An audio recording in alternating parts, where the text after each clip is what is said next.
Tingnan mo na final possession. Dapat di na ito nangyari, lalo hindi ako makatulog nito eh.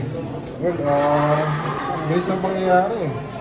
So, that's on me, may mistake. So, hindi ko lang masyadong na-calculate yung oras.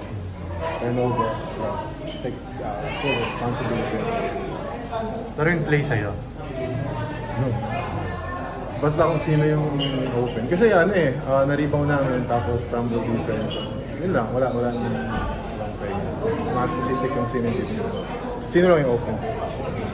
Pero open ka na. Kaya nga eh. Yun nga eh. Hindi ko tinira eh. Bawi na lang next time. Mistake yan. Matututo mo. Bawi next time. Mas masakit ba na hero sana kasi yung 4-point shot mo sa nagpadikit sa inyo? Hero na sana, naging ano pa eh.